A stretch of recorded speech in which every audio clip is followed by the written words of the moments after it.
Hello, everybody. This is Eric Peacock coming at you here for the Jumpstart 2018 Digestive Health webinar. This is going to be short and sweet, but very, very important because this is probably where everything needs to start, whether you're trying to put on muscle or lose fat.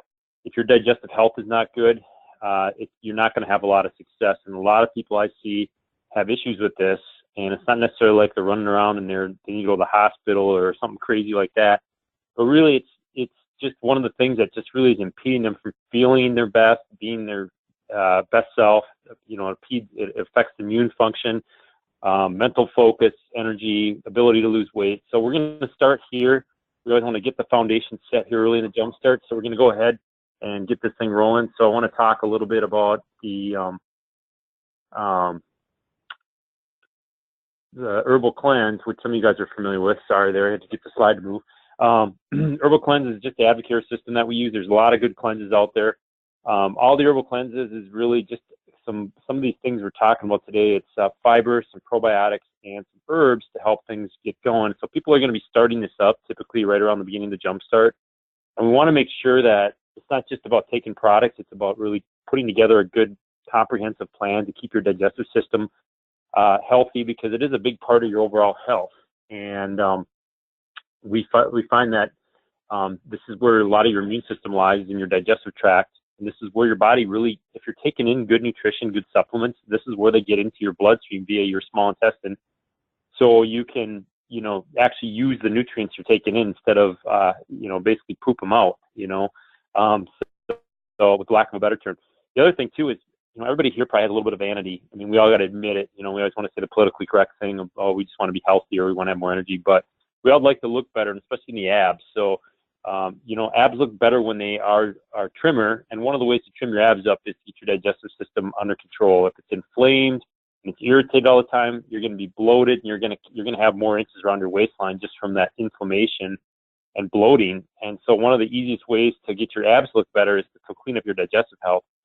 And finally, the research out there showing that there's a lot of receptors that connect to the central nervous system, the brain, in the gut, and they're actually calling it the second brain. They're actually linking gut issues to things like Lou Gehrig's disease and Parkinson's and things like that. They're starting to do a lot of research. Somebody actually read it at our own University of Minnesota. So very important part of your body, not just for losing weight, looking better, but also for just overall function and health. And if you were sick a lot this winter, think about if you're on antibiotics, or if you just have digestive issues and you felt like you were sick a lot, that can really compromise your immune system. So what causes these digestive issues? So a lot of medications, I mentioned antibiotics, they're kind of like a nuclear bomb. They go off and they kill all bacteria, good and bad. Birth control can throw it off too, and other medications can kill good bacteria in your gut. And that's mainly what we're talking about. Processed foods, refined sugars. I mean, we all take this in time to time. These can kill these good bacteria and inflame the gut. Intolerances. So not necessarily, somewhere you have to run to the emergency room. But a lot of people notice when they eat certain things, it doesn't burn well, or doesn't digest well. I know, a lot of people don't have a gluten allergy, so to speak. They're not celiac, but when they have gluten, they bloat up, or they just feel really tired and lethargic. So start paying attention to those things. Allergies are, most people know if they have an allergy. I know my ex-wife had a peanut allergy, and we used to have to run to the emergency room every now and then because she'd eat something with peanuts in it, and that used to be a big problem. So really trying to watch and carry an EpiPen around. So that's when we're talking about an allergy, when you can really, it's kind of a life-threatening, serious health issue. But I would say a lot of people probably have some things that are sensitive to. I know myself right now, I've found out that when I eat peanut butter, I tend to get a headache. And so start paying attention to certain those foods. Our drinking water too. If you're drinking a lot of water to the tap, I would probably encourage you to probably really minimize or just cease doing that, because of all the chlorine they do to treat the water. Chlorine is there to kill bacteria, and once again, good and bad, it doesn't differentiate. And if you've ever had a swimming pool, you wouldn't want to drink out of that. But that's kind of where our tap water has gone. There's a lot of chemicals in there and things that can kill that good bacteria. So I would be looking at doing some kind of water filtration system, or drinking some bottled water as well. Trans fats from fried foods, alcohol, and stress. These can all, it's kind of a minefield of things that can really stack up against your digestive health. So So we all deal with these things in everyday life. So we have to do things to counteract it. And the place we want to start is everybody knows about fiber, right? And this is probably the number one thing I see people come up short in their fitness pals and food journals is a lot of people get their sugar under control. They do a good job of drinking water, but they really come up short in fiber. And fiber is really good for, just basically it's kind of like goes through and it's kind of like a scrub brush. It scrubs out the intestinal lining and keeps things moving through. And if we're not getting enough of this, things tend to get stuck in there, and that's what we don't want. And it also helps our body control our blood sugar. And it's one of those things that people just don't really think about and don't really track. But when you start tracking it, I find the average person is probably about 12 grams a day. It comes up really, really short. And really we want about, as you see there, 25 grams for women, 38 for men. And here's the thing, if you know your fiber's low, don't go gangbusters. One of the biggest mistakes is to just jack the fiber up there really high. And a lot of times you're going to get a problem with too much fiber too soon. You're going to get a backup, and it's not comfortable at all. It's really uncomfortable. So spreading your fiber out is really, really important when you start to increase your fiber, not doing it all in one meal, as with most nutrients. And then also making sure you have plenty of water. As you increase your fiber, your water needs to increase as well. There's basically two types of fiber. There's the insoluble fiber that just kind of helps move. It's kind of like I said, it kind of shoves through like a scrub brush and moves things through the intestine and helps balance out your acidity or your pH levels in your body. And it helps just really kind of, like I said, a scrub brush is the greatest thing. I like to use analogies. It just kind of helps detoxify the gut. Look at your brancioles, your beans. If you're a chili lover like me, that's a great way to get your fiber. Any kind of beans or legumes, split or green beans. Flax is also good.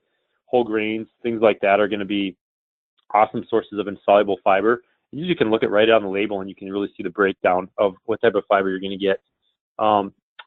Soluble fiber, I just kind of think of it, it's kind of like a sponge. It goes in and absorbs everything and sucks everything in and then moves out. It's a little gentler, but it helps.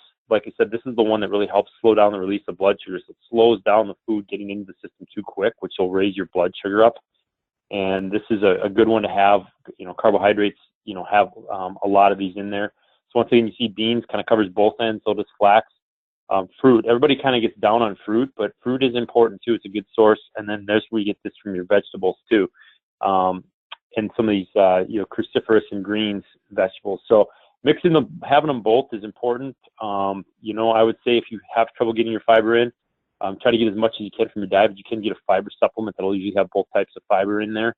But we're always kind of big proponents of trying to get as much as you can from natural food and then bring in a supplement only if needed. So making sure we have that fiber in here. And one thing I forgot to mention about this too is this is the one that helps lower cholesterol. That helps kind of remove the fat from your body so it doesn't get reabsorbed into the bloodstream and get it out of the system too. So very, very important to make sure that we have both types of fiber in our diet. A good mix is important. And then along with fiber, like I said, really important is your water intake. So this is, if you're thinking of one good habit you can start with is getting your water intake and drinking. We always say start with half your body weight in ounces. A good way to know if you're drinking a lot of water, you should be peeing pretty clear. That's a pretty good sign. Yes, you're going to run to the bathroom more, a little bit more, but that means your body's flushing things out of the system. They're not getting caught in your body. Once again, it helps move that fiber through the system and dissolve fats. And then I mentioned using purified water versus tap water. So something that filters out the chemicals. You just don't want to be taking in crappy water. It's good to have reminders. Most people, a lot of people I know that do really well with water will have a 32-ounce jug, and they might fill that up twice a day and just, fill and drink 2 of those a day. I know back in the bodybuilding days, we used to get a gallon jug and try to drink that by the end of the day. So, but you'll notice, I always think water's kind of like oil for the joints too, as well as the digestive tract. It lubes everything up. And, 80% of your muscles are water. So it's very, very important. And you have smooth muscle in your intestinal walls too. So, think about it as kind of like if you've ever been on a water slide at Valley Fair somewhere, or Wisconsin Dells. And if you ever have the dry parts of the water slide where you can't slide and it's kind of hard on you, your body, this is kind of like when you put enough water in the system, it's kind of having that water slide being completely wet, so everything slides through much easier. I know it's kind of maybe a little gross, but that's what I want you to think about, because this is a lot of times when people have digestive issues, this is a lot of places we start here. A lot of times this fixes a lot of the problem. Probiotics, good bacteria. So I always kind of think probiotics real simple, good bacteria. We need lots of these in our gut so we can get the good stuff in and move the bad stuff out. And they do work with fiber to move through the intestines. It's kind of like fiber's teammate. And fermented foods are good sources, like pickles, kefir, sauerkraut, miso soup. Some of the yogurts can be too. You got to be careful with a lot of the commercial yogurts is if they have a lot of sugar in them, especially if they have refined sugar. Like I said, sugar kills probiotics, and a lot of times during the pasteurization process, it can kill those cultures. So they are in there, but they're not live. I've just been a big proponent of taking a probiotic supplement in my own life, in my family's life. We just notice a big difference when we take one of those in the morning, about 30 minutes before we eat. It just gets into the system before all the food does, and kind of sets the gut up, with the good bacteria already in there.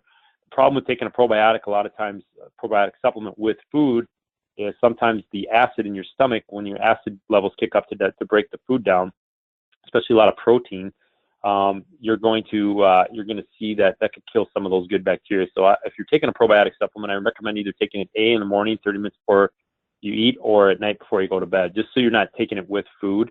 And then trying to get some of those fermented foods that you see there on the slide is important too. Those things can really kind of help add to it. So just really keeping that gut populated with good bacteria. Prebiotics, some people have heard of these, but I look at these as like fertilizer for growing more good bacteria. You're fertilizing the good bacteria. You can't just put probiotics in and expect them to flourish unless it's kind of like if you have a plant and you don't water it. You can't expect them to flourish if you don't have prebiotics. And you can get these from, certain foods, and there's a whole list of them there: asparagus, onions, bananas, leeks, artichokes, garlic. These all help spur on the growth of good bacteria in your gut. So you got to, just like a plant, you got to water those probiotics. So prebiotics are also a good idea because they just keep that growth healthy and keep everything healthy in the gut too. They work along with the probiotics. And then we've got enzymes, and enzymes are the proteins that help us break down certain types of food. And you can see a list there. We have different ones. Amylase starts in the saliva in the mouth, helps break down carbohydrates, lipases for fat, lactases for milk. So if you've ever seen like milk that's called lactate, what they're doing is they're putting that lactase enzyme in there because a lot of people don't have that enzyme in enough in their body, and that's why they have a problem with milk or dairy. So sometimes doing those lactate products really help. Cellulose is what breaks down fiber, and protease, which is for protein. And so as we get older with age, sometimes our body tends to produce less of these enzymes. So if you notice a certain type of food that you have problems with, sometimes putting an enzyme in is a good idea. I have a friend that I played football with in college, and he was having a hard time with everything. He told me that bothered his gut was protein. And I'm like, it sounds like you are having an issue with a protein enzyme. It might be worth trying the protein enzyme to get over that issue. So, because everything he talked about, his dairy, his meat, even protein powders he was having an issue with. So sometimes putting an enzyme in makes sense. This is kind of like a next level thing. Most people do good on the prebiotics and the probiotics, but just something else to consider when you're looking at overall gut health. Some other important nutrients you want to think about is glutamine. Glutamine is a protein that it's a amino acid actually that is present in your body, but you only have a finite supply of it, meaning that your body has to move it around depending on what's going on. So if you're working out, it's going to move to the muscles, it's going to move to the gut for gut health. But what you can do is supplement that in and give your body like an excess supply, because glutamine helps kind of keep the intestinal lining, keeps the wall repaired in a sense. And then antioxidants, your vitamin A, your vitamin C, your vitamin E, your vitamin K, your antioxidants, and then even stuff like stuff you get from berries. There's some antioxidants in there as well that can help keep the inflammation down. Alpha linoleic acid, which is really found in flaxseed, is another good one that helps reduce free radicals. And free radicals are basically, they're like sparks coming out of a fireplace, and when that spark hits that rug, and that rug's like your intestinal wall, that spark continues to hit that rug over and over again. It's going to wear that rug down, and what you're doing with antioxidants, you're just putting a glass case in front of that fireplace so those sparks can't hit the rug being your intestinal wall. So it just kind of keeps everything from kind of rusting from the inside out. And then omega-3s, once again, kind of like water, good fatty acids, help reduce inflammation and provide lubrication for the intestines. I see I need a spell check there. So anyway, those are some other things. Omega-3s do a lot of different things, and we'll have a supplementation webinar down there, and we'll talk a little bit more about those. But these are just some other things that can help enhance healthy gut health. One thing that has become popular, and you've seen a lot of companies make these, is a greens product. This is just our Advocare greens powder. Some people get kind of overwhelmed and say, how do I take probiotics, prebiotics, and enzymes? I have a lot of digestive health issues, and I don't want to eat a lot of vegetables, or I can't eat a lot of vegetables. So I would encourage you to eat vegetables, but sometimes that's not always the case if you're traveling for work and things like that. So greens products are really good because they're going to have probiotics, prebiotics, and enzymes, and some of those antioxidants in there, like from green tea and things like that, that are going to help promote good gut health. And you just usually comes in a scoop. You mix it in with your protein, or you can just take it as a standalone. But a good greens product isn't a bad idea, especially if you notice you have a lot of gut health issues. And one of the things you should be, just things like, are you regular? If it's not coming out, it's not coming off, we say. So, just these things will help start things to work better in your body. And that's really, really important, because it's one of your body's way of detoxifying itself. And if you're not getting those toxins out of your system, they're staying in there. I know that Mayo Clinic site, they talk about there can be up to 25 pounds of fecal matter, or poop, I guess, in your intestines. That's pretty scary. You think that you might be carrying that much in there, and no wonder people feel sluggish and lethargic a lot of the time. So one of the big things is I would encourage in this Jumpstart is really work on your digestive health. We can see a lot of that on FitnessPal, and if you're doing the FitnessPal, log in your products that you are taking. That way we know you're taking some of these products, and maybe you have a greens product you like. If you don't, we recommend giving our Advocare one a try. But then we know if you have some of these issues, we want to help you with them, because this is really like a set of foundation. So let's put it all together, wrap this thing up. I would recommend some good things. Take a probiotic supplement daily before eating. A greens product, you can use it if you get all the digestive pieces. Not necessary. You got to kind of look at everybody's individual place. 25 to 38 grams of protein. So 25 if you're a woman, 38 if you're a guy. Half your body weight in ounces daily of good, clean, either filtered or treated water that doesn't have all the chemicals in it. Minimize your processed foods. Like I said, the notorious culprits are, refined sugar, dairy, and wheat are typically the most culprits that can inflame your gut. But there are people that have issues with whey protein, soy, peanuts, things like that. So just pay attention to those things that maybe when you eat them, you feel really tired, or you feel like you get bloated or gassy, and that's probably a good sign that food might not be digesting really well, kind of like a wet log on the fire. It doesn't really burn well in your system. Exercise.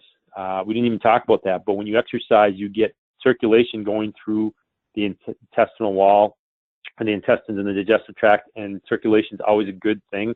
And that downward pressure, even from just walking, just kind of gets things moving down through the system. So one of the reasons people just don't have good digestive health is they just don't exercise. So even just going out for a walk is going to be really, really helpful here. Throw a little flax into your system, to get the alpha-linoleic acid, which is going to have that help combat the inflammation and free radical buildup in the intestinal wall, and a good multivitamin omega-3s for some more antioxidants and just good lubrication and natural anti-inflammatory effects to the gut. And then I would recommend, we talk about the cleanse, kind of like your car with an oil change. I would do one every 90 to 120 days. I'll tell you, I'm a fitness trainer. I eat pretty healthy most of the time, but I feel like every 90 to 120 days, I need to kind of go in and just reset my system. We have, like I said, our 10-day cleanse, but there's a lot of good ones out there as well. But basically, just give your body a break and then clean the system out. We just think nothing of doing that for our cars, or maybe our filters in maybe our furnace and things like that. But we think of our own bodies. You got to live in our body. Doing a cleanse every 90, 120 days, just to make sure, we're all going to eat things and have stress and things like that. They're going to compromise our gut health. That's just one of the things we really recommend to our clients, is going in and doing that every so often, especially too, if you've been on antibiotics, or like coming off like the holidays and those periods. For me, I know the holidays and the like cabin season at the end of summer, I can think of those times when I tend to get more off during the other parts of the year. So these are just some good basic tips to start with. As always, you can put stuff up on the Facebook page or email us if you have more questions. But we are here to help you with this. So make sure you take the quiz. It's pretty easy, but we just want to make sure you're watching these and getting the information and taking some steps in the right direction. So I think that is it. And I thank you guys for being a part of the Jumpstart here in 2018.